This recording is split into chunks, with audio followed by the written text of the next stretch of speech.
India is paying 12 lakh crore rupees for import of petrol, natural gas and energy. Can't we make it reverse?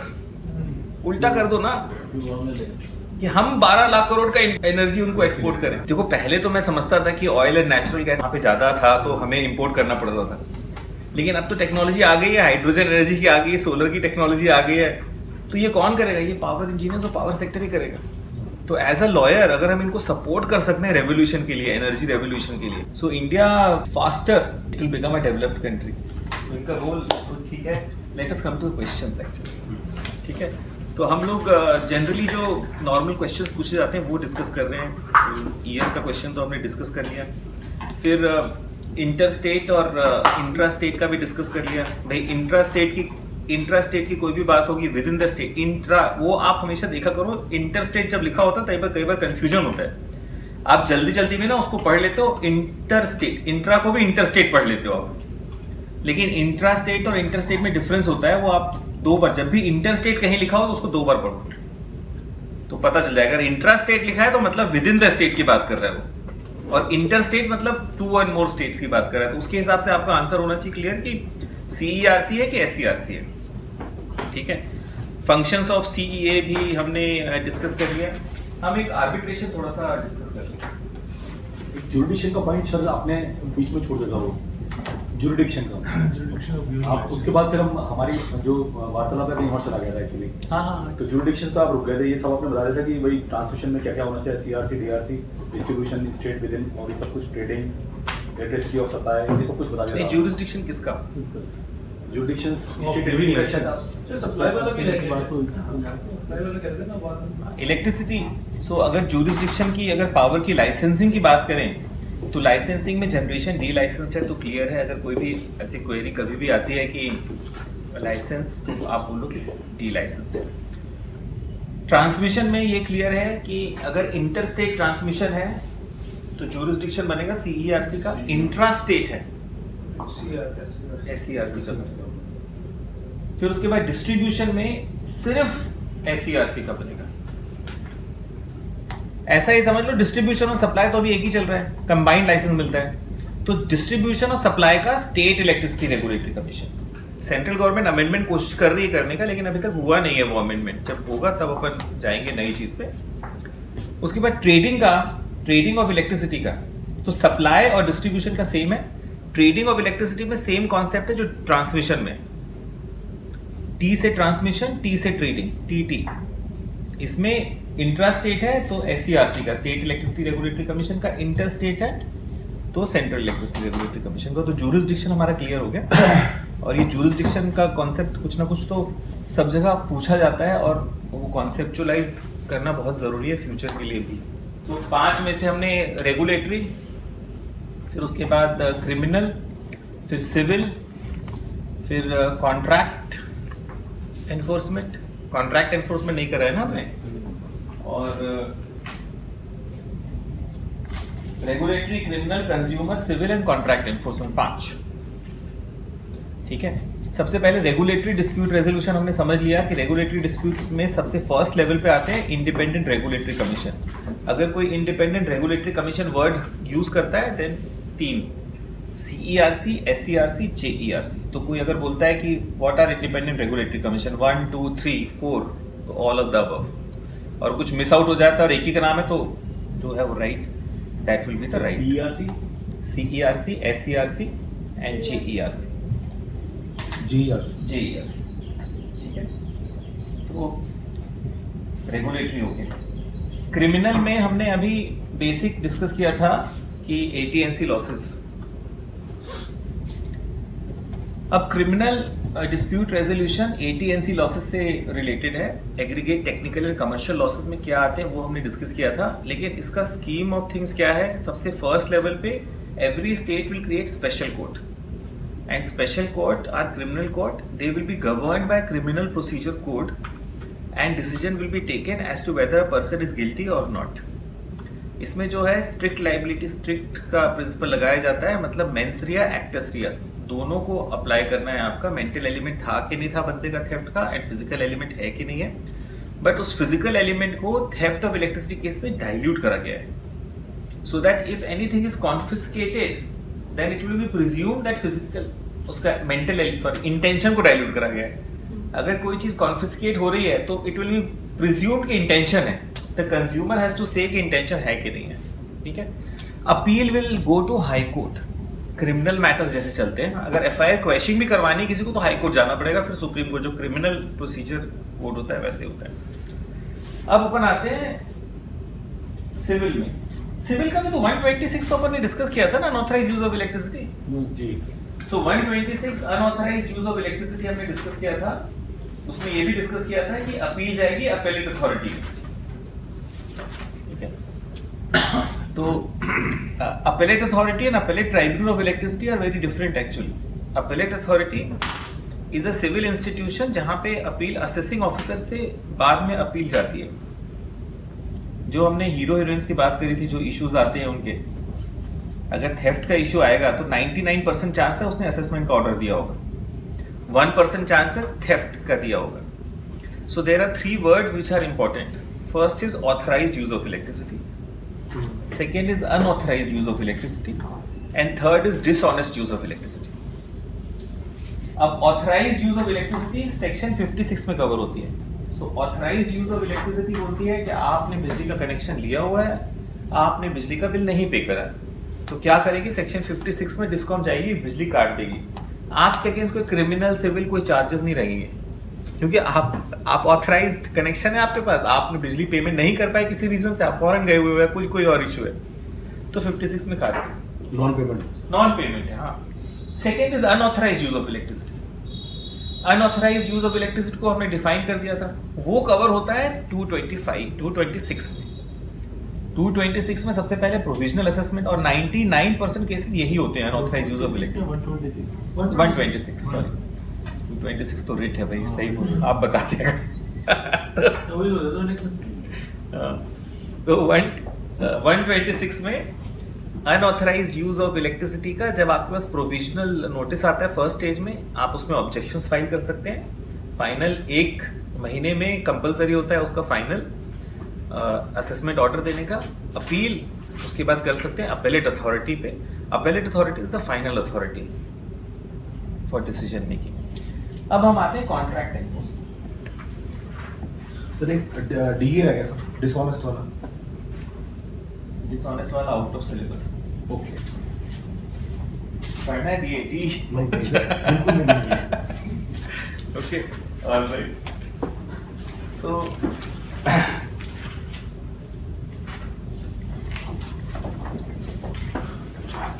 Contract enforcement का अभी जो provision है electricity act में वो है through arbitration.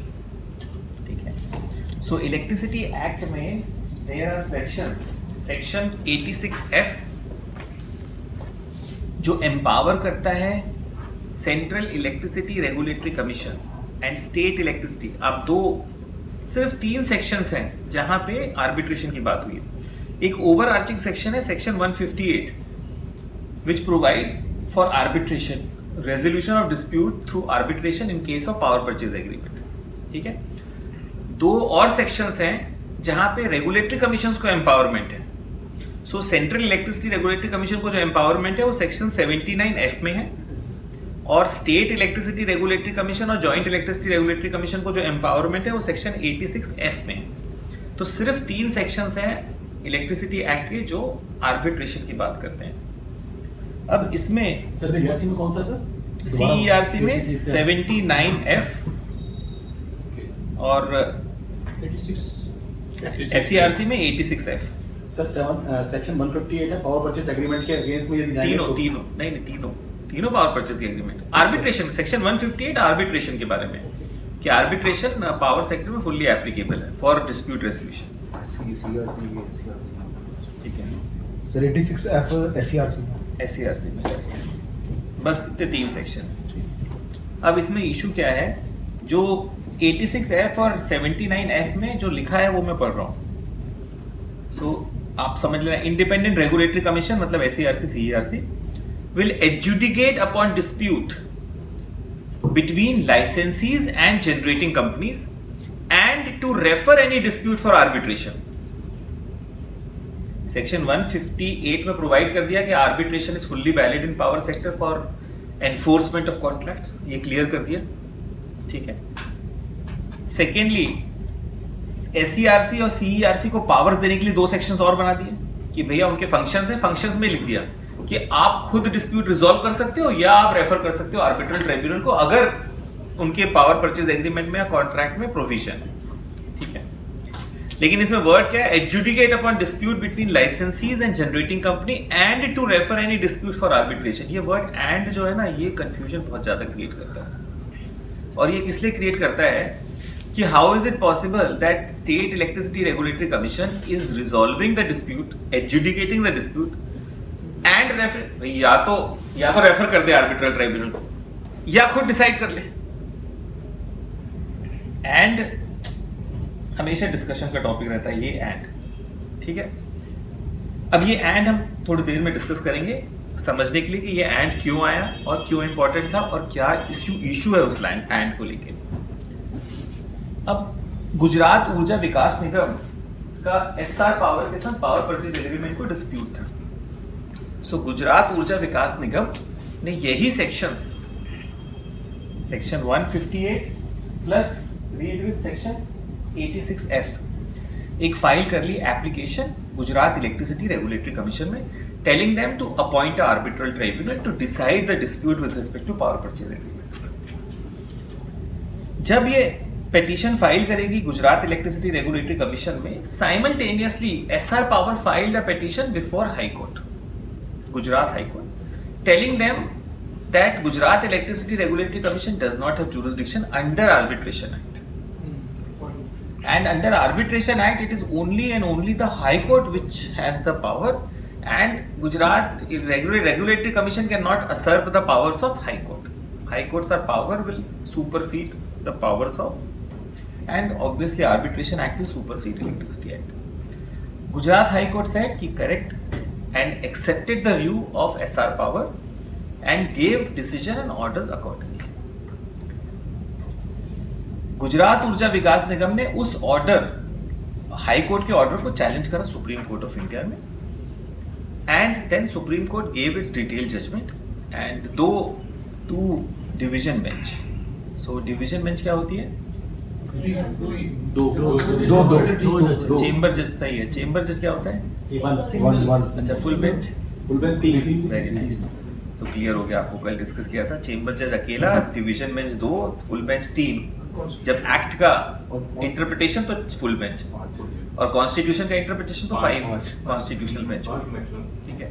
सो वो division bench supreme court की बैठ गई and division bench gave decision. उस डिसीजन में सुप्रीम कोर्ट ने 2 चीजें कही। नंबर 1, मीमांसा थ्योरी ऑफ, जो मनु की थ्योरी थी मीमांसा, वो सारी डिस्क्राइब करी उन्होंने, और उन्होंने बोला सामंजस्य का प्रिंसिपल इंटरप्रिटेशन, ये जजमेंट में सामंजस्य अप्लाई करना पड़ेगा, जहां पे आपको सामंजस्य बैठाना है इलेक्ट्रिसिटी एक्ट में और आर्बिट्रेशन एक्ट में, दोनों को अप्लाई करना है, नॉट ओनली आर्बिट्रेशन और नॉट इलेक्ट्रिसिटी एक्ट। उसका जो सबसे क्लोजेस्ट भाई है इंग्लिश लैंग्वेज में, वो है डॉक्ट्रिन ऑफ हार्मोनियस कंस्ट्रक्शन, ठीक है। वही थोड़ा सा डिफरेंट है लेकिन क्लोजेस्ट वर्ड वही है, फर्स्ट थिंग। सेकेंड, उन्होंने डॉक्ट्रिन ऑफ सामंजस्य बोला है, ठीक है, लेकिन क्लोजेस्ट वर्ड है हार्मोनियस कंस्ट्रक्शन। सेकेंड जो सुप्रीम कोर्ट ने बोला वो है special provision will override general provision. अब क्वेश्चन ये था कि स्पेशल प्रोविजन आर्बिट्रेशन एक्ट है कि इलेक्ट्रिसिटी एक्ट है? Electricity act. तो सुप्रीम कोर्ट ने बोला कि electricity act is a special provision that is electricity act will override the arbitration act. So ये 2 प्रिंसिपल दे दिए और ये क्लियर हो गया 2008 में। 2008 में जजमेंट आया। 2003 से लेके 2008 तक there was a confusion. So some power entities were going to high court for resolving the dispute, arbitral tribunal बनाने के लिए, and some companies were going to regulatory commissions. अब वो डिपेंड करता था कौन कैसा सोच रहा है, कहां पे एक्सेप्टेबिलिटी है, तो वो थोड़ा सा खिचड़ी चल रही थी 2003 से 2008 तक। लेकिन 2008 में एम्पली क्लियर हो गया after the judgement of Supreme Court कि पावर सेक्टर में कोई डिस्प्यूट है तो आपको इलेक्ट्रिसिटी रेगुलेटरी कमीशन जाना है for appointment of arbitrator and decision, not to high court, ये सुप्रीम कोर्ट के जजमेंट ने क्लियर कर दिया।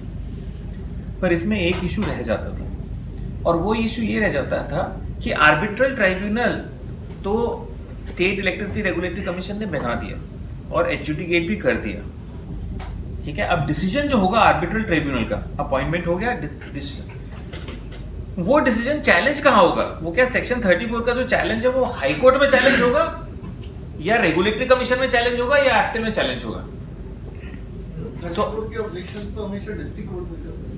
हाँ, यही प्रॉब्लम है कि चैलेंज कहाँ भाई? डिसीजन आर्बिट्रल ट्राइब्यूनल ने डिसीजन दे दिया, where do we go?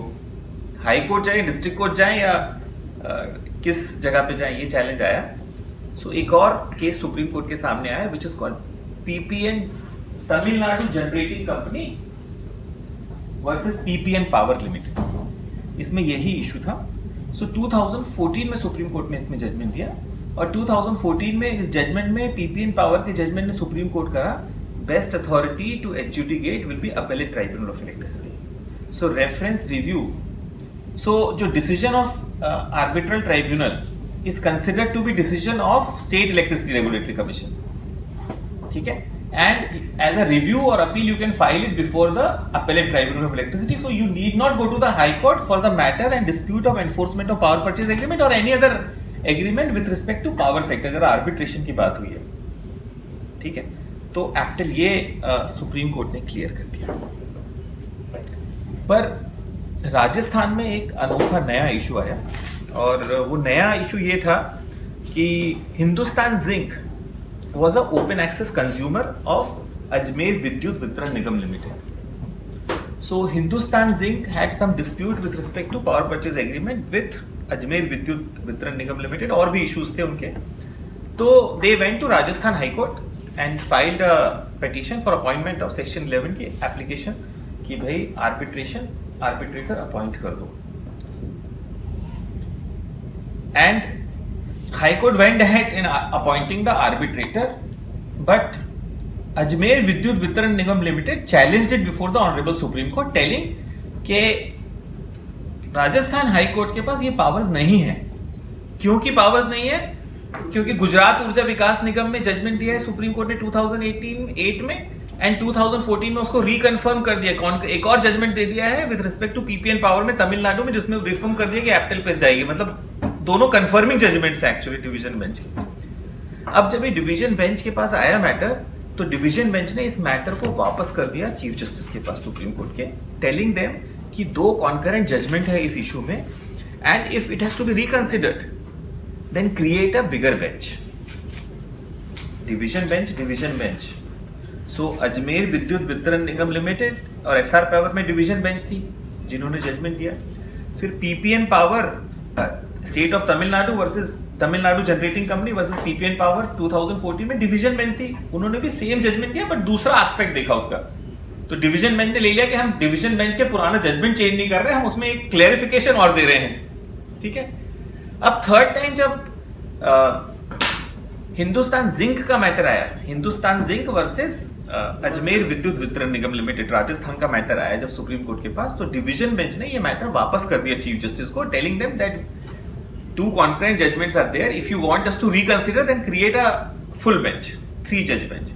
So Supreme Court created a full bench for deciding the matter कि अगर open access consumer और distribution licensee के बीच में dispute है, वो हाई कोर्ट जाएगा या नहीं जाएगा। इशू ये था, जो हिंदुस्तान जिंक का कहना ये था कि I am not part of the power sector, I am a consumer, ठीक है। Electricity act governs power sector, and power sector का मतलब क्या है? 5 चीजें: generation, transmission, distribution, trading and supply. I am neither generating company, nor supply company, nor distribution company, nor trading company, nor, मैं तो एक यूजर हूं भाई, मैं तो ओपन एक्सेस यूजर हूं, मैं तो कंज्यूमर हूं। सो consumer is not covered in the power sector, and this act जो आप दोनों को पढ़ोगे आप सेक्शंस को, सेक्शन 86F और सेक्शन 79F कहते हैं adjudicate upon disputes between licensees and generating company. So I am neither a licensee nor a generating company, hence my dispute will go to normal arbitration route. and I will go to the High Court. Supreme Court full bench discussed this matter, and in 2019 judgment was given by full bench affirming that dispute between open access consumer and licensee is not covered under Electricity Act. So अगर किसी vendor power sector के बाहर किसी से dispute है, consumer से dispute है या ओपन एक्सेस कंज्यूमर से डिस्प्यूट है या वेंडर से डिस्प्यूट है, देन आर्बिट्रेशन नॉर्मल, वो एनर्जी आर्बिट्रेशन नहीं है. तो ये क्लियर कर दिया सुप्रीम कोर्ट ने, इस थर्ड जस्टिस रोहिंगटन कर दिया. लेकिन 2020 में एक और इशू आया जयप्रकाश के केस में, PTC India versus Jaiprakash power ventures, Himachal Pradesh high court में. PTC India versus Jaiprakash power ventures Himachal Pradesh high court में आया, फिर वो सुप्रीम कोर्ट गया मैटर. उसमें इशू ये था कि अगर इंटरिम मेजर हमें चाहिए, अगर स्टे ऑर्डर लेना है हमें to protect the assets of power sector, then section 9 में आपके पास आर्बिट्रेशन एक्ट में पावर है कि आप the high court can give a stay order. So when you approach a high court you can file 2 petition. एक application आप लगाओगे सेक्शन 11 की कि अपॉइंट कर दो मेरे आर्बिट्रेटर को, एक एप्लीकेशन लगाओगे स्टे ऑर्डर की सेक्शन 9 में कि आप एक काम करो, जो भी स्टेटस को मेंटेन द स्टेटस को. ठीक है, अब स्टेटस को अगर मेंटेन करवाना है तो मैं कहां जाऊं? I go to state electricity regulatory commission और I go to high court, क्योंकि इलेक्ट्रिसिटी एक्ट में ऐसा कोई प्रोविजन दिख नहीं रहा है हमें कि हम स्टे ले सकें. So then the court was of the view that stay section 9 because there is सामंजस्य का प्रिंसिपल दिया है 2008 में.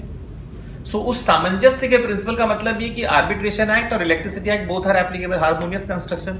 सो section 9 is fully applicable. What you have to do is section 9 की एक एप्लीकेशन हाई कोर्ट में लगाएंगे स्टे के लिए, और एक एप्लीकेशन आप स्टेट इलेक्ट्रिसिटी रेगुलेटरी कमीशन लगाएंगे अपॉइंटमेंट ऑफ आर्बिट्रेटर के लिए. जब तक आर्बिट्रल ट्राइब्यूनल अपॉइंट नहीं हो जाता तब तक जो स्टे है वो ऑपरेट होगा हाई कोर्ट का. अगर दिया, नहीं दिया तो नहीं होगा, अगर दिया तो होगा. उसके बाद the arbitral tribunal will decide कि वो स्टे करना है, कंटिन्यू करना है. वो पावर्स है आर्बिट्रल ट्राइब्यूनल के पास. तो ये मैटर क्लियर हो गया. लेकिन क्या होगी सर ये विद रिस्पेक्ट टू कंटिन्यूएशन और स्टे अगर रहता है तो फिर वो तो उसके पास चली गई ट्राइब्यूनल के पास. आर्बिट्रल ट्राइब्यूनल के पास तो वैसे भी है, स्टे पावर्स आ गई है सारी, full powers. But normal arbitral tribunal के पास पूरी फुल स्टे की पावर है, मतलब इररिस्पेक्टिव ऑफ जो यहाँ पे मैं आपको बता रहा हूँ. But how to work the arbitration tribunal? Actually वो तो आर्बिट्रेशन एक्ट में ये गवर्न करेगी. फिर सपोज अपॉइंटमेंट वहां हो गया आर्बिट्रेटर का, लेकिन आर्बिट्रेशन वर्क कैसे करेगा? वो तो आर्बिट्रेशन एक्ट के अंदर ही करेगा. जो आपके आर्बिट्रेशन एग्रीमेंट में लिखा होगा, रीड दोनों एक्ट को पढ़ना पड़ेगा आपको. Electricity act is a special act, जहां इनकंसिस्टेंसी हो वहां इलेक्ट्रिसिटी एक्ट, जहां पे otherwise arbitration act is also applicable. Clause में एक जगह पे ये है कि आर्बिट्रेशन क्लॉज में आप जाएंगे वहां और आर्बिट्रेटर अपॉइंट होगा. हाँ. उसके बाद कोई प्रोसीजर नहीं लिया हुआ. जैसे दूसरे एक्ट्स में सिर्फ एमएसएमई में लिखा हुआ है कि if arbitrator appointed by the council then arbitration act will prevail. इसमें कहीं नहीं है ऐसा लिखा हुआ. नहीं तो उसमें ओके, इसमें एक और चीज है, थर्ड एंगल. और वो थर्ड एंगल ये है, section 185 of the electricity act says that state electricity reforms act are also equally applicable. So with respect to arbitration also, if there is a provision of arbitration in state electricity reforms act, they are also applicable. So her 9 states ने अलग अलग provision बनाए हैं arbitration के लिए. Some states have said, वो Gujarat electricity industry reorganise, Gujarat का तो स्टेट इलेक्ट्रिसिटी एक्ट है, या मध्य प्रदेश विद्युत सुधार अधिनियम है, वो बोलता है कि regulatory commission can make regulations for arbitration. अगर आर्बिट्रेशन में रेगुलेशन बनाए हैं गुजरात, मध्य प्रदेश, आंध्र प्रदेश और यूपी में, दे कैन मेक रेगुलेशंस, तो वो रेगुलेशन प्रिवेल करेंगे, आर्बिट्रेशन एक्ट प्रिवेल नहीं करेगा. So you have to go state wise. ठीक है. दूसरा, यूपी में अगर अपील करनी है आर्बिट्रेशन पे, जैसे तो 50,000 से ज्यादा का मैटर है तब अपील हो सकती है, अदरवाइज फाइनल है वो, सिर्फ यूपी में. With respect to what? Arbitration value क्या है, वो अलग अलग स्टेट में, जिस स्टेट पे आप है ना, तो आपको क्या करना पड़ेगा, स्टेट का एक्ट, इलेक्ट्रिसिटी एक्ट और आर्बिट्रेशन एक्ट, तीनों साथ में लेना पड़ेगा. और साथ में अप्लाई करना पड़ेगा। ठीक है, दिल्ली में ना इंटरिम ऑर्डर करने की पावर है। अच्छा, गुजरात में, मध्य प्रदेश में, आंध्र प्रदेश में और यूपी में इंटरिम ऑर्डर्स देने की पावर्स हैं रेगुलेटरी कमीशन के पास। तो हाई कोर्ट नहीं जाओगे आप, रेगुलेटरी कमीशन ऑर्डर्स देंगे।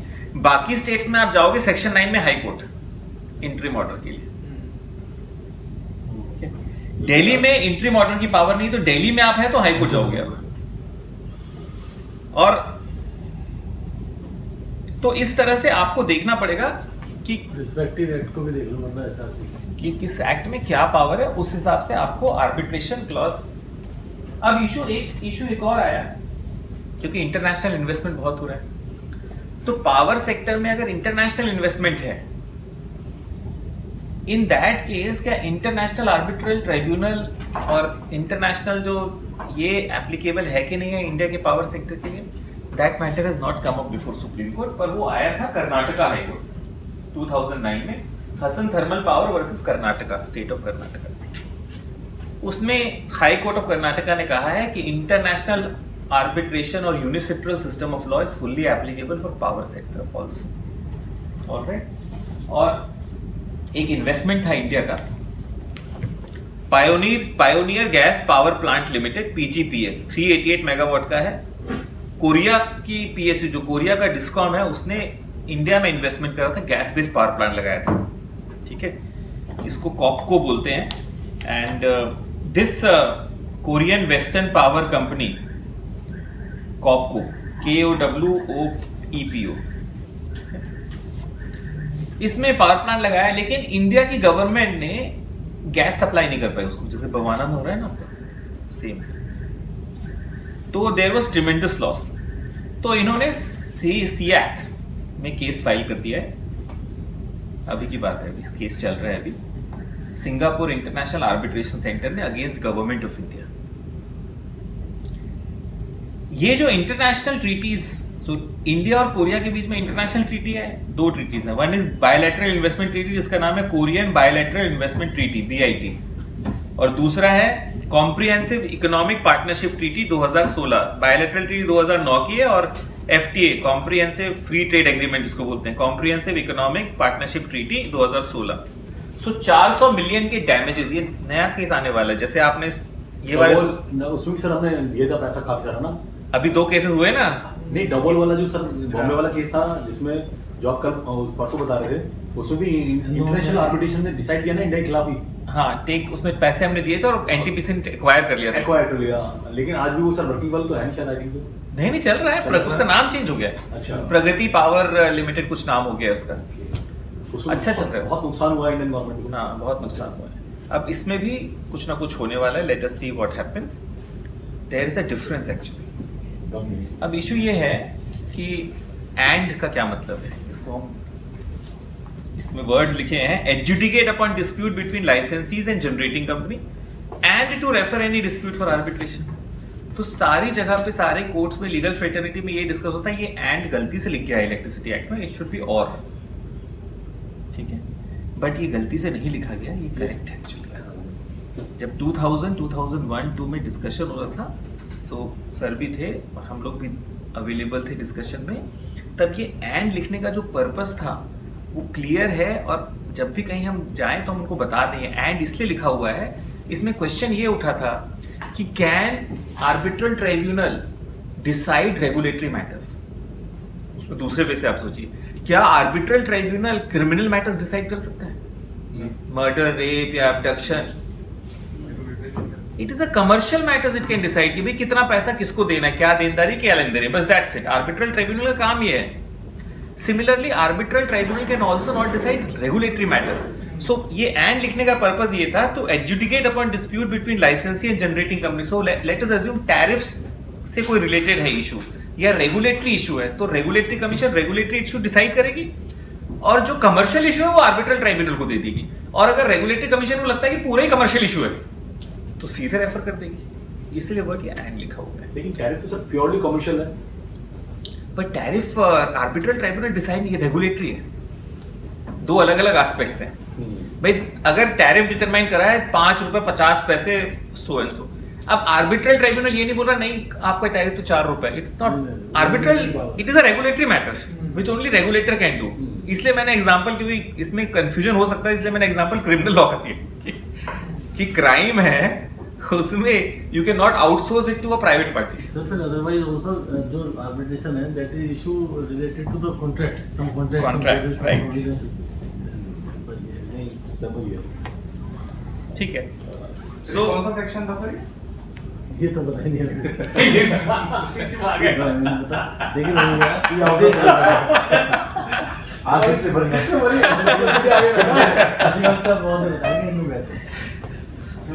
इसकी एक वीडियो बना दूंगा मैं, वो पूरा उसमें क्या होगा, पूरा लंबा एक्सप्लेनेशन होगा 1 घंटे का, फिर then it will come. But it is a very interesting concept क्योंकि बहुत सारे जजमेंट्स पूरे इन्वॉल्व हैं। सो अब आर्बिट्रेशन एक्ट में आपको 2 सेक्शंस देखने हैं। One is section 2 subsection 3 of arbitration act 1996, जो ये प्रोवाइड करता है कि any special act, arbitration act ही प्रोवाइड करता है कि any special act will override arbitration act. Section 2 subsection 3, ठीक है। और इलेक्ट्रिसिटी एक्ट के सेक्शंस, तीनों सेक्शंस हमने लिख लिए हैं, ठीक है। अब सेक्शन 2 सबसेक्शन 3 ये प्रोवाइड करता है कि अगर बायलैटरल इन्वेस्टमेंट ट्रीटी है तो आर्बिट्रेशन एक्ट नहीं एप्लीकेबल। जो बायलैटरल इन्वेस्टमेंट ट्रीटी में जो लिखा होगा वो एप्लीकेबल है, जैसे कोरिया का केस हुआ, ठीक है। अब जो बायलैटरल इन्वेस्टमेंट ट्रीटी है और जो इंटरनल हमारे आर्बिट्रेशन है उसमें भी डिफरेंस है। उसमें डिफरेंस ये है कि इंटरनल आर्बिट्रेशन में तो मैंने आपको ये कह दिया कि arbitrator can not be a regulator, arbitrator can also not decide criminal matters, it can decide from commercial matters only, financial matters, ठीक है कि नहीं। लेकिन जो bilateral investment treaty का जो arbitrator है, it will look into law, policy and standards of India कि वो change तो नहीं करी। So अगर गवर्नमेंट ऑफ इंडिया ने पॉलिसी बनाई है या कोई एक्ट बनाया है या चेंज ऑफ लॉ किया है, then that is also challengeable there in international commercial arbitration because of the bilateral investment treaty। तो उस पे इंडिया के लॉ लागू होंगे, आप ये कहना चाह रहे हैं? नहीं, इंडिया के लॉ को ही डिस्कशन होगा कि आपने गलत बनाया, चैलेंज मतलब ये बोलेंगे कि आपने जो एक्ट रूल रेगुलेशन बनाया है ये इसके कारण हमें गैस सप्लाई नहीं मिल रही है या चेंज इन लॉ आपने कर दिया है, तो वो खुद आर्बिट्रल होगा। लेकिन इंडिया के आर्बिट्रेशन में नहीं होगा वो। एक जो कल हमने डिस्कस किया था कैप्टिव पावर, वो कैप्टिव हम उसके बाद एमएसएमई पे क्वेश्चंस पे आएंगे, ठीक है। Captive power is also a very important topic which is discussed in the industry continuously. और कैप्टिव पावर को समझने का सबसे अच्छा रास्ता है 3 टेस्ट जो हमने डिस्कस किए थे। First test is test of ownership 26% plus. Second test is test of electricity purchase, मतलब 50% से ज्यादा यूज कर रहे हैं आप, test of consumption. Third is अगर ग्रुप कैप्टिव पावर प्लांट है सो टेस्ट ऑफ प्रोपोर्शनल।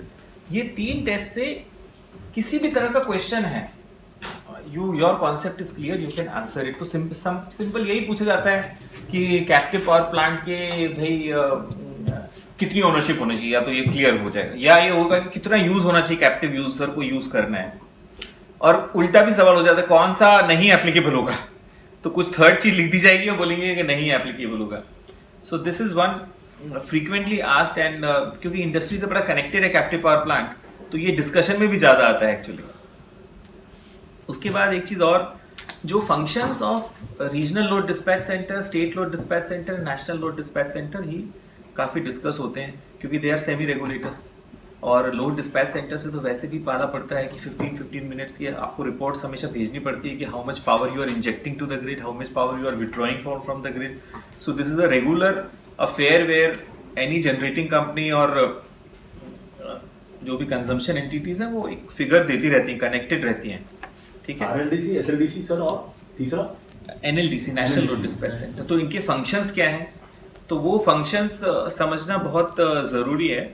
और इसमें जैसे 2-3 चीज़ें हैं, जैसे इट इज़ अपेक्स बॉडी, तो regional load dispatch centre is the apex body to ensure integrated operation of power systems in a concerned region. So आप कोई बोले कौन सी अपेक्स बॉडी है रीजन में, तो आप बोलोगे रीजनल लोड डिस्पैच सेंटर है। दिस क्या काम है? Optimum scheduling and dispatch of electricity amongst the regional load dispatch centre. तो भाई ये क्योंकि आप लोग कंटिन्यूअसली डील करते रहते होगे तो ये एक जनरल अंडरस्टैंडिंग रहती है कि क्या फंक्शंस है।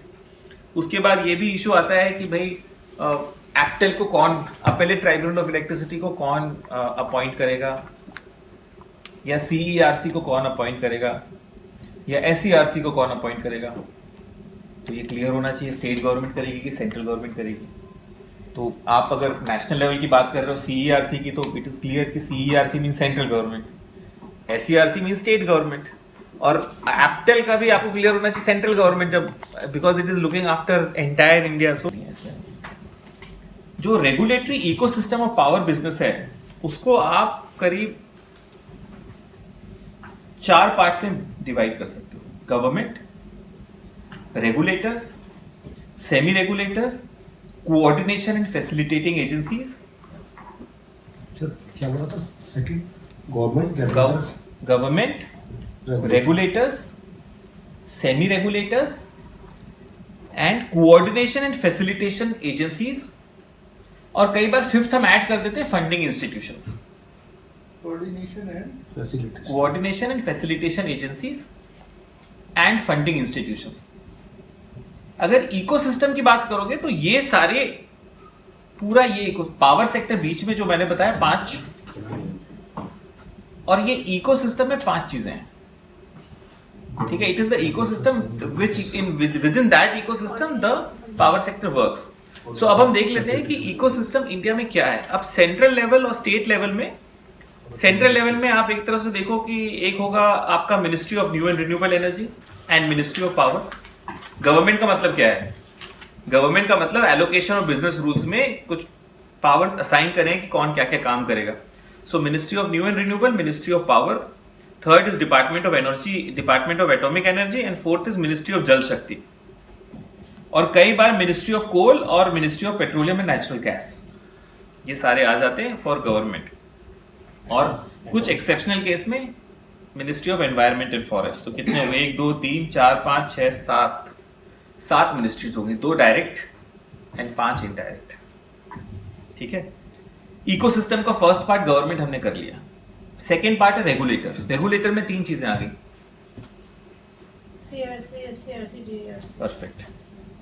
फिर उसके बाद आते हैं semi regulators, RLDC, RLDC, Right. हाँ वंडरफुल। नहीं वो तो सिर्फ एक ही पार्ट हो गया, वो तो फ्रीक्वेंसी रेगुलेटर हो गया। इसमें भी 6 हैं। हाँ 6 में first is CPCB, central pollution control board. Second is state transmission planning regulator, STU। Third is CEA, standards regulator, central electricity authority. Next है frequency regulator which is called grid controller of India. Even frequency regulator is CE itself. CEA is a standards regulator, frequency regulator नहीं है वो power standards को regulate करता है। Frequency regulator तो SLDC है ना, MLDC है। हाँ ग्रिड कंट्रोलर ऑफ इंडिया है एट द नेशनल लेवल, और SLDC है एट द, अभी आएगा SLDC at the state level. तो ग्रिड कंट्रोलर ऑफ इंडिया है, उसके पास रीजनल लोड डिस्पैच सेंटर और नेशनल लोड डिस्पैच सेंटर दोनों है एक्चुअली। पहले उसका नाम पुसोको था, तो कई बार पुसोको बोलते हैं तो वो या तो पुसोको बोलेगा या ग्रिड कंट्रोलर ऑफ इंडिया बोलेगा, क्योंकि नया नाम ग्रिड कंट्रोलर ऑफ इंडिया अभी पड़ा है एक्चुअली उसका। Then transmission planning regulator is CTU, central transmission utility, and next is NDSA, dam safety regulators, national dam safety authority, and last is SLDC, state load dispatch centre.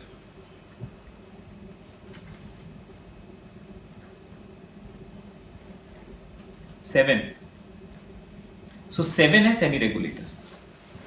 So 7 हम government की बात करते हैं तो 7 हमने discuss कर लिए, 2 directly 5 indirectly. Regulators में 3 हो गए और सेमी रेगुलेटर्स में 7 हो गए। उसके बाद कोऑर्डिनेशन एंड फैसिलिटेशन एजेंसीज,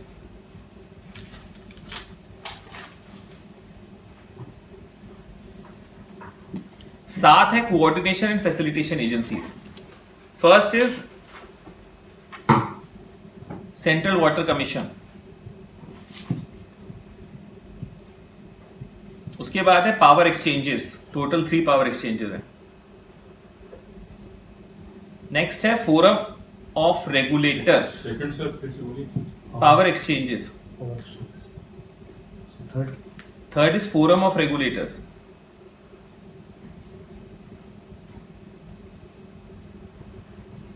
फिर रीजनल पावर कमेटी आरपीसी. उसके बाद है सेंट्रल इलेक्ट्रिसिटी कोऑर्डिनेशन फोरम. फिर स्टेट इलेक्ट्रिसिटी कोऑर्डिनेशन फोरम. सो सेंट्रल सिटी क्या मतलब सेंट्रल इलेक्ट्रिसिटी कोऑर्डिनेशन फोरम. सो चेयरमैन और members of CERC SERC generating company, जो इंटर स्टेट जनरेटिंग कंपनी, उनका एक फोरम बनाया गया है. That forum have meeting and coordinate करता है डेवलपमेंट. फिर state electricity coordination forum, same state का chairperson of SERC and members and सारी generating and transmission companies, they sit together and take decisions. Next is district electricity committee.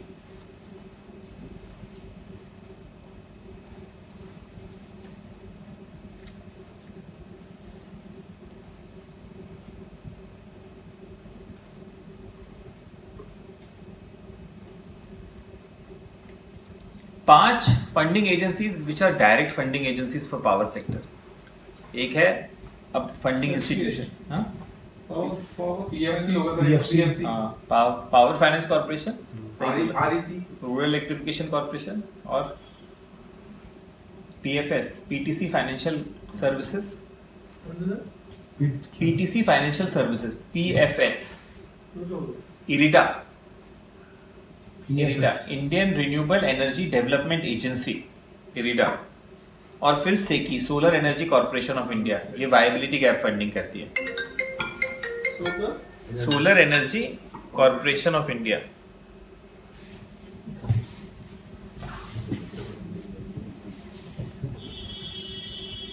तो ये funding agencies हो गई. अब REC. पीएफसी पीएफसी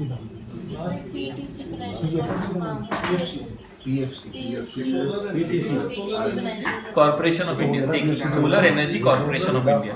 चार पांच और सर लास्ट में सब SECI solar energy corporation of India. Sir IREDA के बाद इरिटा. सब पीएफसी आरईसी इडा और सोलर वाला PFC power finance corporation, REC rural electrification corporation.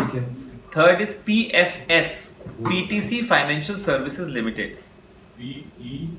PFS PTC financial services limited, full form उसका हुआ है PFS का. PTC financial services limited. Sir ये पूछते हैं इनमें से एक क्वेश्चन आ सकता है, इनमें से पूरा जो सिस्टम बता रहा हूँ. सर इरिटा वाले का दोबारा बताना. IREDA Indian renewable energy development agency. Sir बता दो कौन सा है, कंफ्यूज हो जाएंगे तो हम लोग ना. इस पे चला दें ज्यादा अच्छा रहेगा. नहीं एक ये वाला बता दीजिए ना सर, बहुत सारे पॉइंटर्स है ना तो कंफ्यूज हो जाएंगे. राइट. सो ये इकोसिस्टम है. उस इकोसिस्टम से जनरली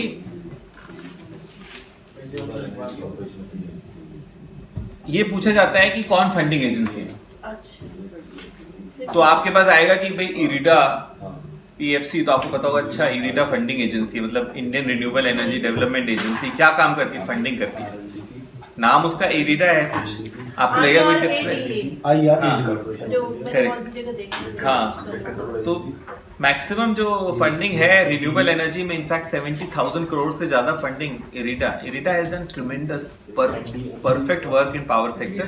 जो सोलर और रिन्यूएबल का ग्रोथ हुआ है ना, वो इरिडा से हुआ है. क्या सर?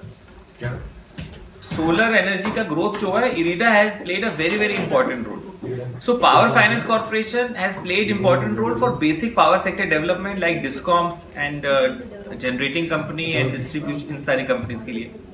रूरल इलेक्ट्रिफिकेशन कॉर्पोरेशन का रूरल एरियाज में इलेक्ट्रिफिकेशन में बहुत बड़ा रोल है. लेकिन सोलर और विंड और hydro, solar wind mainly develop करने का जो रोल है वो इरिडा का है मैक्सिमम. एंड फिर उसके बाद आ जाता है SECI, solar energy corporation of India, जिसने वायबिलिटी गैप फंडिंग दी है. वायबिलिटी गैप फंडिंग ये होती है कि भाई कुछ पैसा हम आपको दे देते हैं थोड़ा सा ग्रांट में. सर इसका मतलब अगर Indian renewable energy development agency, IREDA. ERED मतलब IR. क्योंकि इसने सबसे ज्यादा फंडिंग करी है, सो ये बहुत इंपॉर्टेंट बन जाता है, Indian renewable energy development agency. और इसका काम क्या है, जो non conventional sources of energy है उनको प्रमोट करना। सो मैक्सिमम फंडिंग इसने करी है इरिडा।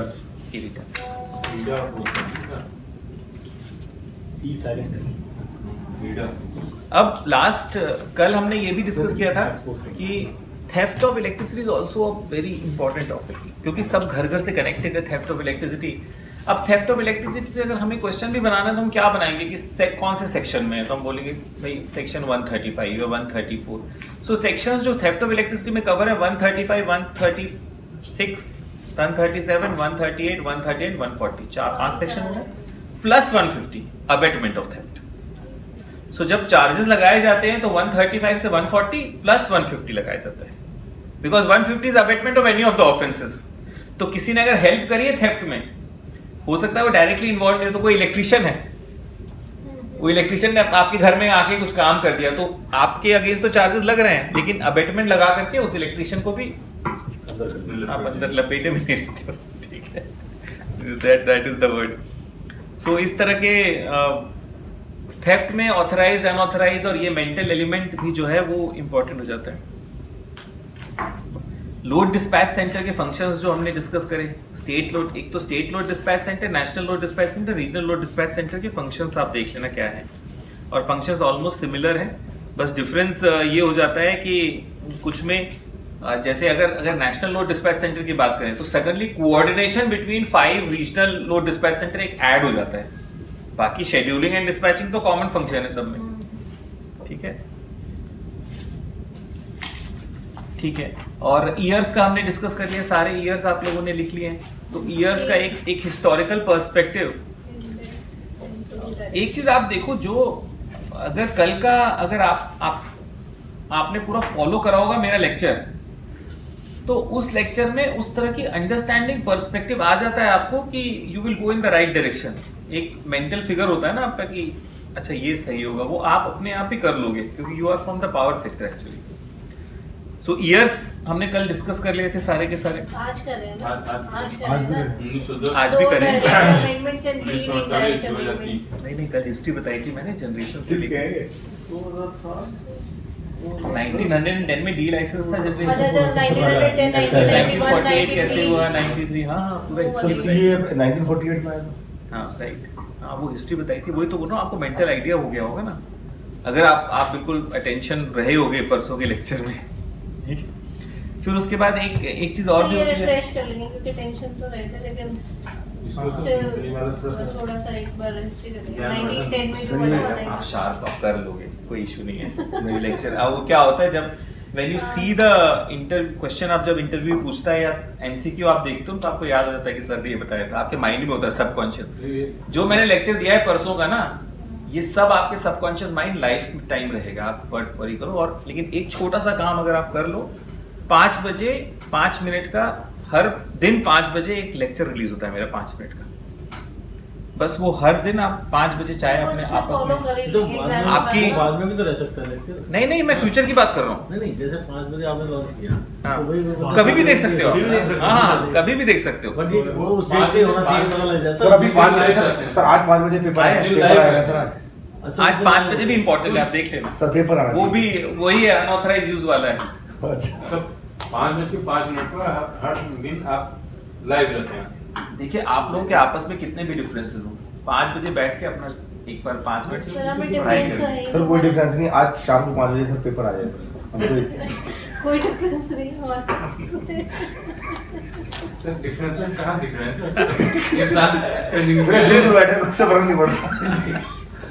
हम तो सर एक साल बैठ गए, लैपटॉप बड़ा सिस्टम था। और आप लोगों में से किसी को भी अगर कोई भी प्रॉब्लम हुई प्रमोशन से, आप मुझे बता देना। सर इससे अच्छा तो प्राइवेट सेक्टर सब वेट कर रहा है आप जैसे टैलेंटेड लोगों के लिए, ठीक है। इतनी सारी वैकेंसीज हैं, अब तो ज़माना चेंज हो गया एक्चुअली। पहले था एक टाइम पे कि मैं भी लॉ ऑफिसर रहा हूँ गवर्नमेंट में, ठीक है, तब एक बार गवर्नमेंट की जॉब लग जाए तो लगता था कि भैया पूरी गंगा नहा ली, अब खत्म कहानी। अब बहुत चेंज हो गई चीज़ें, दुनिया बदल रही है और इतनी फास्ट बदल रही है, अगले 10 साल में तो हम लोग का ही जमाना है.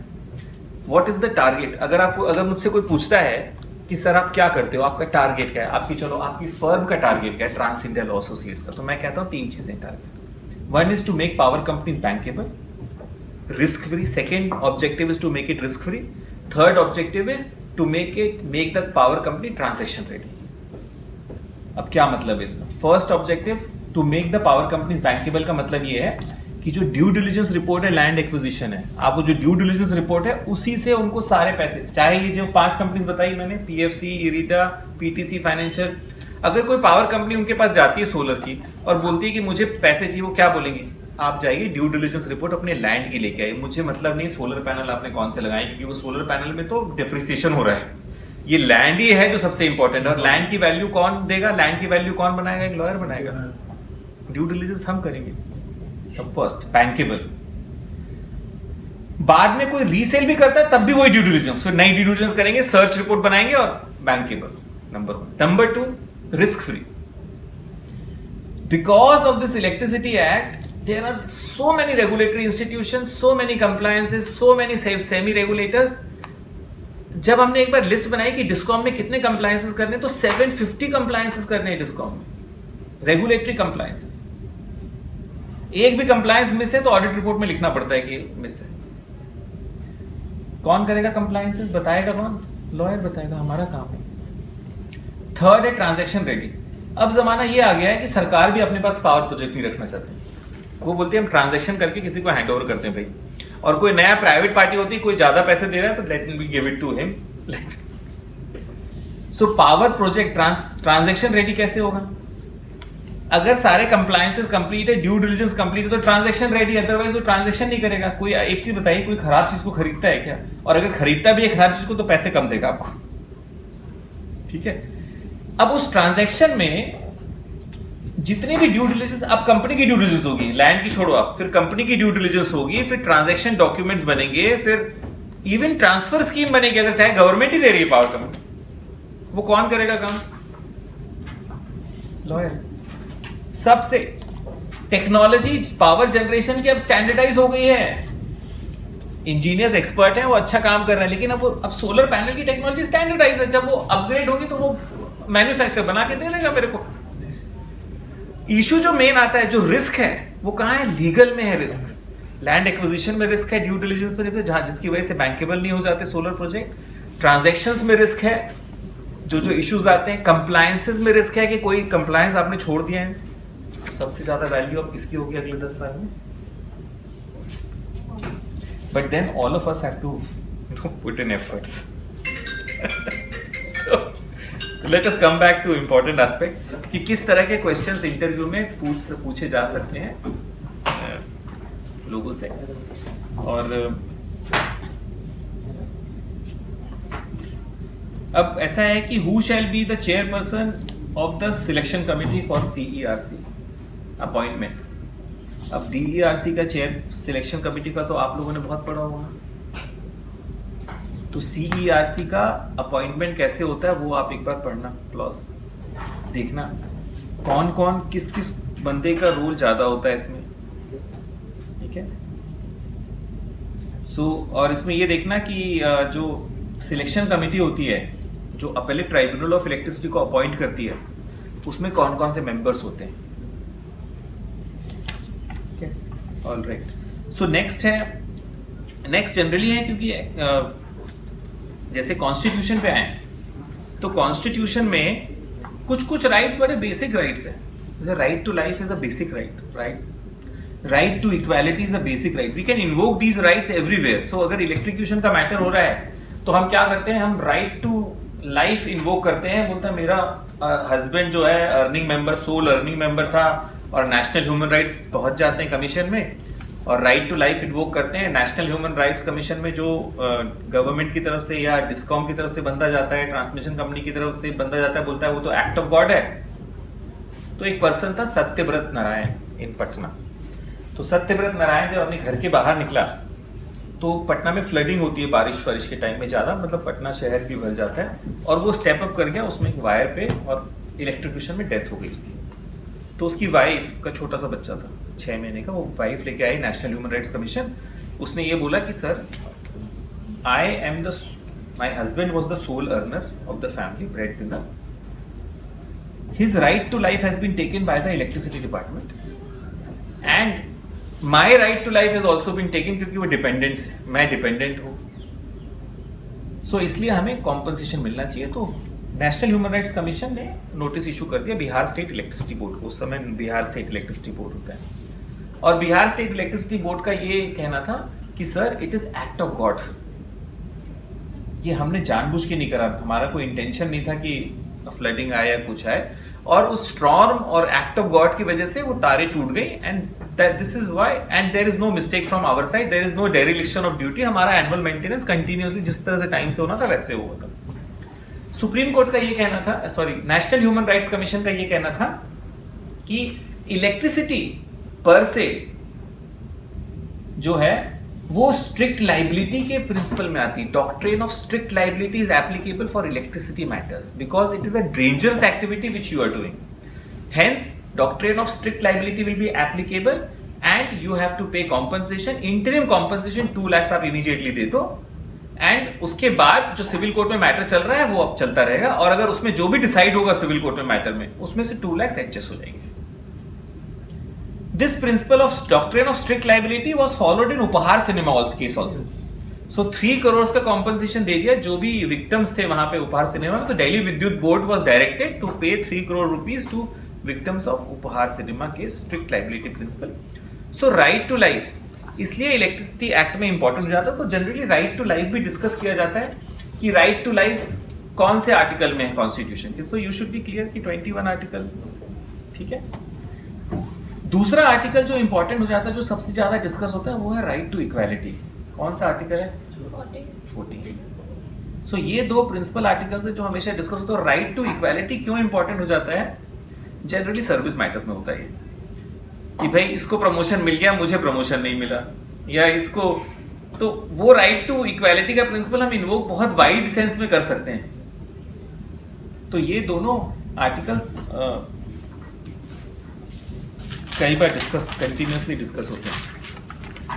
अब जब कॉन्स्टिट्यूशन ऑफ इंडिया बन रहा था, लेट अस अज्यूम हम सब लोगों को मिलकर कॉन्स्टिट्यूशन बनाना है. आज हमने बना लिया, आज हमारा देश है भारत, इंडिया, जो भी नाम देना चाहते हैं, भारतवर्ष कर लेते हैं. ठीक है. और कॉन्स्टिट्यूशन बनाना, तो सबसे पहले हम क्या करेंगे? सबसे पहले हम डिमार्केट करेंगे कि हमारी टेरिटरी क्या है, कहां से कहां तक है. हम ये बनाएंगे कि इस कॉर्नर से लेकर के उस कॉर्नर तक, उस कॉर्नर से उस कॉर्नर, उस कॉर्नर से उस कॉर्नर, उस कॉर्नर से इस कॉर्नर, ये हमारी टेरिटरी है. सेम चीज कॉन्स्टिट्यूएंट असेंबली ने करी. First thing, chapter 1 is union and it's territory. पहले टेरिटरी बनाना है. सेकेंड थिंग, जब हमने अपनी टेरिटरी फर्स्ट चैप्टर में डिटरमाइन कर ली कि हमारी टेरिटरी ये है, इन यहाँ के कॉन्स्टिट्यूशन के चैप्टर 1 में उन्होंने टेरिटरी डिटरमाइन कर ली. उसमें बोला एक शेड्यूल है, शेड्यूल 1, उसमें लिखा है कि कौन कौन सी टेरिटरी हमें, उसमें लिखा है मध्य प्रदेश, दिस प्रदेश, गुजरात, ये सारी टेरिटरीज हमारी. ठीक है ना. Once they had made, when the constitutional maker ने कॉन्स्टिट्यूशन में अपनी टेरिटरी बना ली, तो सेकंड क्वेश्चन ये होता है कि इस टेरिटरी में हम किस किस को सिटीजनशिप और स्पेशल राइट्स देंगे, कि कौन हमारे सिटीजन होंगे, कौन हमारे नहीं होंगे सिटीजन. तो हम इसमें बोलेंगे कि अगर आपका कोई बेटा है, चाहे वो कहीं भी रह रहा हो, वो डीम्ड सिटीजन है, जबकि वो इस कमरे में है नहीं. हम किस किस को सिटीजन मानेंगे? भाई आपका कोई फादर है और वो मॉरिशस में रह रहा, कोई बात नहीं, हम उसको सिटीजन मानेंगे because you are living with us, you are here in this country with us, और आपको सिटीजन मानेंगे. या जो बंदा 5 साल इंडिया में रहे और उसको, या कोई बंदा ही has taken, his mother and father are not from India but उसने बर्थ इंडिया में ले लिया है, तो नेचुरल सिटीजन. किस किस को हम सिटीजन मानेंगे ये डिफाइन करना बहुत, टेरिटरी के बाद सिटीजनशिप डिफाइन करना बहुत जरूरी है. इसलिए सेकंड चैप्टर जो है वो सिटीजनशिप है. कॉन्स्टिट्यूशन का एकदम लॉजिकल डॉक्यूमेंट है कोई. अब हमने टेरिटरी डिफाइन कर ली और हमने ये भी डिफाइन कर लिया कि कौन कौन हमारी कंट्री के सिटीजन रहेंगे. तो थर्ड एस्पेक्ट ये होता है कि हम उनको क्या क्या बेनिफिट देना चाहते हैं for full growth of the citizens of our country. इस टेरिटरी में फुल्ली वो ग्रो कर सकें और अपने एस्पिरेशंस और एम्बिशन को फुलफिल कर सकें, उनके लिए हमें उनको क्या बेनिफिट देना है.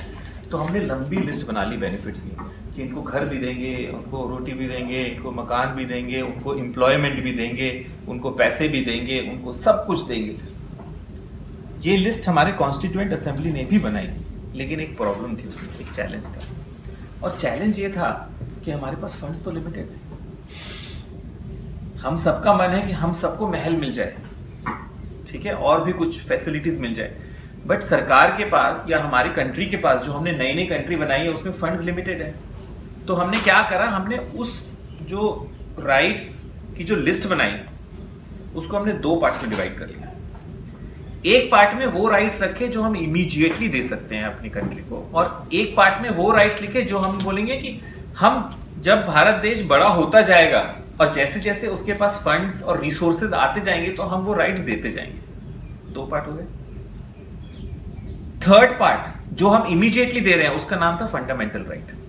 सो पार्ट 3 में फंडामेंटल राइट्स हैं, और जो हम बाद में देंगे स्टेट एज अ पॉलिसी, वो पार्ट 4 में है directive principle of state policy. So it is the obligation of state as and when state is mature enough, as and when people are ready, as and when political situation is better, as and when we have more budget, we will give those rights. तो 4th part हो गया directive principle of policy.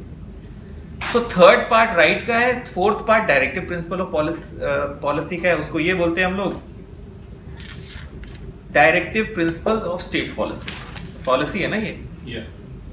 So fundamental rights are enforceable, वो law है, और directive principle is a policy. ठीक है, policy और right में क्या डिफरेंस है? राइट हम क्लेम कर सकते हैं, क्लेम नहीं कर सकते। राइट इसको बोलते हैं, ये स्टेट की मर्जी है आपको दे या न दे।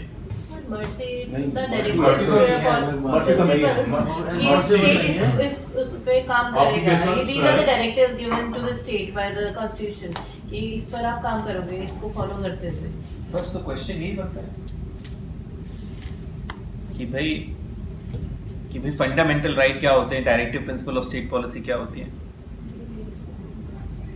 ठीक है, अब जब हमने ये राइट्स दे दिए, फंडामेंटल राइट डायरेक्ट, तो हमारी फर्स्ट चैप्टर में सिटीजन, हमने हमारी टेरिटरी डिफाइन हो गई। सेकेंड चैप्टर में हमने डिफाइन कर दिया कौन सिटीजन होगा। थर्ड में हमने ये डिसाइड कर दिया कि क्या क्या राइट्स देंगे, लेकिन जो राइट्स इमीडिएटली दे सकते थे वो चैप्टर 3 में फंडामेंटल राइट्स में लगा दिया, और जो राइट्स हम बाद में देना चाहते हैं वो चैप्टर 4 में डाल दिया हमने। मोरल ड्यूटीज बोल सकते हैं सर इसको, मोरलेस। नहीं, पॉलिसी वो अलग चीज है। लॉ एंड पॉलिसी में डिफरेंस है एक्चुअली, कि carrot and stick. Law is stick and policy is carrot. ठीक है, साम दाम दंड भेद। साम दाम जो होता है वो पॉलिसी होता है, और दंड और भेद जो होता है वो लॉ होता है। ये these are the instrument of the state, may be we should not call but control the citizens of the country. ठीक है, तो अब हमने कंट्री भी डिफाइन कर दी, हमने साथ में अपना सिटीजनशिप भी डिफाइन कर दी, हमने उनको राइट्स भी दे दिए, पर somebody has to administer it भाई। अब वो जो एडमिनिस्ट्रेटिव मैकेनिज्म क्या हो और वो कैसा हो, वो डिसाइड, किसी ना किसी को तो ये राइट्स देने के लिए एनफोर्समेंट तो करना पड़ेगा। इसलिए जो नेक्स्ट चैप्टर हमने बनाया वो है द यूनियन। और द यूनियन में अगर आप देखोगे, उसको पार्ट है, तो द यूनियन में देखोगे पार्ट, तो chapter 1 is executive, chapter 2 is parliament and chapter 3 is judiciary. State के 3 पार्ट होते हैं ना, एग्जीक्यूटिव, लेजिस्लेचर, जुडिशरी। वो सीक्वेंस में लिखे हुए हैं, एग्जीक्यूटिव, लेजिस्लेटर मतलब पार्लियामेंट, जुडिशरी। इनके 3 सब चैप्टर्स बन गए ना। ठीक है, अब ऑल राइट, अब ये तो यूनियन का हमने बना लिया, पर लेकिन India is a large country. Large country में वी हैड ऑलरेडी डिसाइडेड कि काम करते हैं, हमने 2 सेट्स ऑफ गवर्नमेंट रखते हैं, एक लोकल नीड्स के लिए और एक नेशनल नीड के लिए। तो सेंट्रल और नेशनल नीड के लिए तो हमने चैप्टर 4 में डाल दिया, सॉरी चैप्टर 5। ठीक है, चैप्टर 6 में हमने डाल दिया द स्टेट्स, और चैप्टर 6 में जो स्टेट्स में भी मेन चैप्टर्स, खैर एक जनरल का एक चैप्टर छोटा सा है, लेकिन मेन चैप्टर आप देखोगे तो क्या है, एग्जीक्यूटिव, लेजिस्लेचर, जुडिशरी। एकदम लॉजिकल है, कॉन्स्टिट्यूशन अब हम अपने ही इसके लिए बना रहे हैं रूम के लिए कॉन्स्टिट्यूशन, और कुछ नहीं कर रहे हैं। ठीक है, सो अब चैप्टर 6 इशू ये था कि कुछ ऐसी टेरिटरीज थी इंडिया में। हमने फर्स्ट स्टेज में आप देखोगे सबसे पहले हमने टेरिटरी डिफाइन करी। स्टेज 2 में हमने डिफाइन करा किसको हम सिटीजन मानेंगे, किसको नहीं मानेंगे, एक्सक्लूजन। स्टेज 3 में हमने डिफाइन करा क्या क्या राइट्स हम अपने सिटीजन्स को देंगे। उसमें भी हमने डिवाइड करा। चैप्टर पार्ट 3 में हमने ये लिख दिया कि फंडामेंटल राइट्स अभी और fundamental state directive principle of state policy chapter 4 में। फिर पार्ट 1 2 3 4 5 में हमने सेंट्रल गवर्नमेंट डिफाइन कर दिया। 6 में हमने स्टेट गवर्नमेंट डिफाइन कर दिया। लेकिन एक इशू ही था कि कुछ टेरिटरीज हैं जिनको हम स्टेट नहीं बना पाए, जो यूनियन के पास, जैसे आइलैंड्स हैं, या किसी टेरिटरीज की स्पेशल रिक्वायरमेंट थी। उस समय गोवा की भी थी स्पेशल रिक्वायरमेंट, पौंडीचेरी की भी थी। अब आज की तारीख में लेह लद्दाख और की रिक्वायरमेंट थी जिसको सेंट्रल गवर्नमेंट के अंडर में लाना था। सो हमने नेक्स्ट चैप्टर बनाया यूनियन टेरिटरीज का। So chapter 7 is union territories. 8 chapter 8 sorry. Chapter 8 है union territories. All right. 7 state है. States. ठीक है. अब there was a local requirement also. भाई अब third tier of the government. So central state 1991 में हमने कहा कि भाई हमें ना पंचायत भी चाहिए, उनको भी कुछ पावर्स देनी है। सो पंचायत और लोकल बॉडीज को पावर देने के लिए नेक्स्ट चैप्टर बनाया गया, विच is called chapter 9, which is called panchayat and municipality. So panchayat, municipality, cooperative society सारे के सारे चैप्टर 9 में, सब लॉजिकली चलता है। लेकिन एक और स्पेशल रिक्वायरमेंट थी। कुछ ट्राइबल एरियाज थे जैसे बोडो या छत्तीसगढ़, उनकी स्पेशल रिक्वायरमेंट थी कि हमें थोड़ी ऑटोनॉमी दी जाए। तो जो नेक्स्ट चैप्टर है चैप्टर 10 वो शेड्यूल्ड एंड ट्राइबल एरियाज।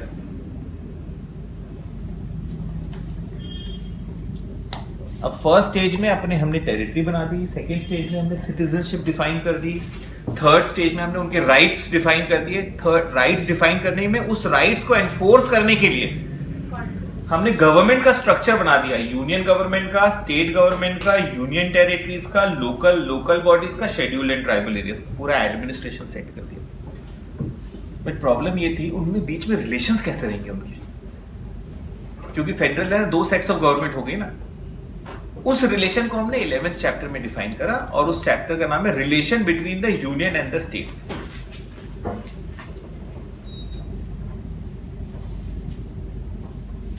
और सबसे ज्यादा लड़ाई तो प्रॉपर्टी और फाइनेंस को लेके होती है। सो चैप्टर 12 में हमने ये डिफाइन कर दिया, चैप्टर नहीं सॉरी पार्ट, मैं चैप्टर बोल रहा हूं, पार्ट ले लो आप उसको। पार्ट 12 में हमने ये डिफाइन कर दिया कि किसकी फाइनेंस और प्रॉपर्टी का डिवीजन कैसे होगा।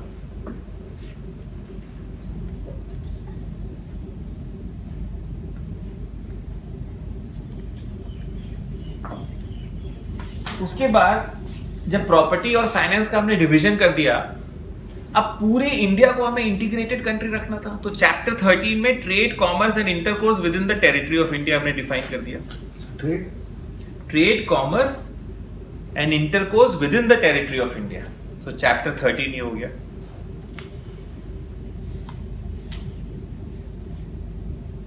सो फर्स्ट स्टेज में टेरिटरी हमने डिफाइन करी, फिर हमने सिटीजनशिप भी डिफाइन कर ली, फिर हमने उनको फंडामेंटल राइट्स भी दे दिए।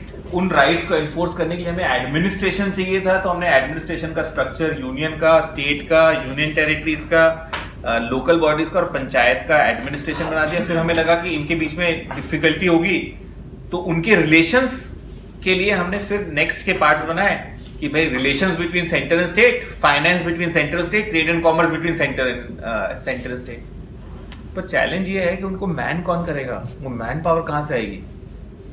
सो मैन पावर के लिए नेक्स्ट चैप्टर बनाया, chapter 14 which is services under union and the states. कैसे अपॉइंटमेंट होगा बंदे का, अपॉइंटमेंट होने के बाद क्या स्पेशल राइट्स होंगे, क्या सिक्योरिटीज उनको दी जाएगी, ये सब आया पब्लिक सर्विस कमीशंस और services, all India services, state services को डिफाइन करा गया, उनके राइट्स एंड ड्यूटीज डिफाइन करेंगे। आपने एग्जीक्यूटिव का तो बना दिया, ठीक है, लेकिन एग्जीक्यूटिव के अलावा लेजिस्लेचर भी तो है। लेजिस्लेचर को अपॉइंटमेंट ऑफ एग्जीक्यूटिव के लिए तो ये चैप्टर बन गया पब्लिक सर्विस कमीशन का, लेकिन अपॉइंटमेंट और एंगेजमेंट और इलेक्शंस के लिए प्रोसीजर क्या होगा, तो नेक्स्ट पार्ट में लिखा पार्ट 15 में इलेक्शंस। सो इलेक्शन कमीशन और कैसे वर्क करेगी वो सब related.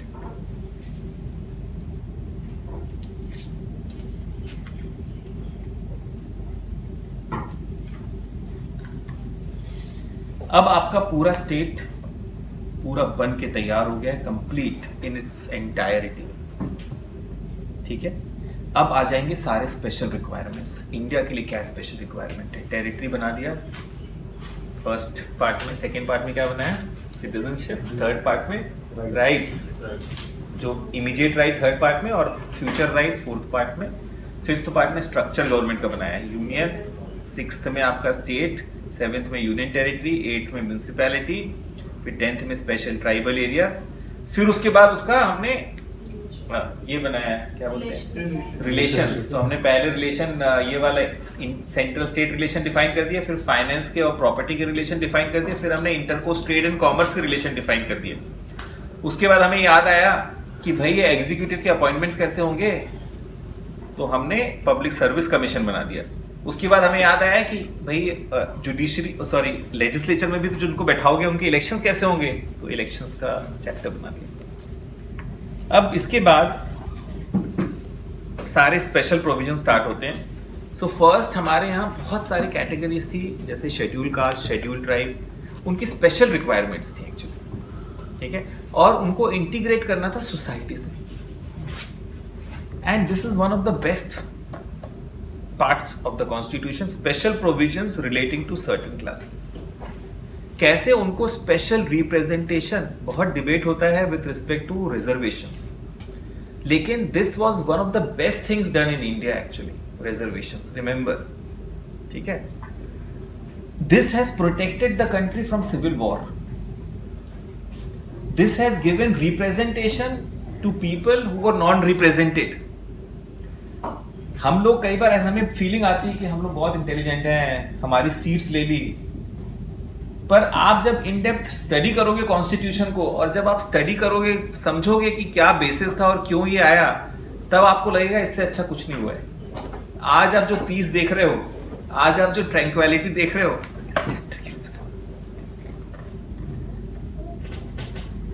Alright. So special provision relating to certain classes, या अब बाकी जितने भी प्रोविजंस हैं सब रेसिड्यूरी प्रोविजंस हैं, जैसे ऑफिशियल लैंग्वेज क्या होगी कंट्री की, ठीक है, फिर उसके बाद इमरजेंसी प्रोविजंस, इमरजेंसी पावर्स क्या होगी, फिर उसके बाद मिसलेनियस के बाद temporary, transition and special provision, amendment to the constitution. ये पूरा कॉन्स्टिट्यूशन हो जाता है, most logical document. Temporary, miscellaneous and temporary provisions. So temporary जो रिक्वायरमेंट थी, सारे स्टेट्स की अलग अलग रिक्वायरमेंट थी, सिक्किम की अलग रिक्वायरमेंट थी, जम्मू एंड कश्मीर की अलग रिक्वायरमेंट थी, आंध्र प्रदेश की अलग रिक्वायरमेंट थी, तेलंगाना की अलग रिक्वायरमेंट थी,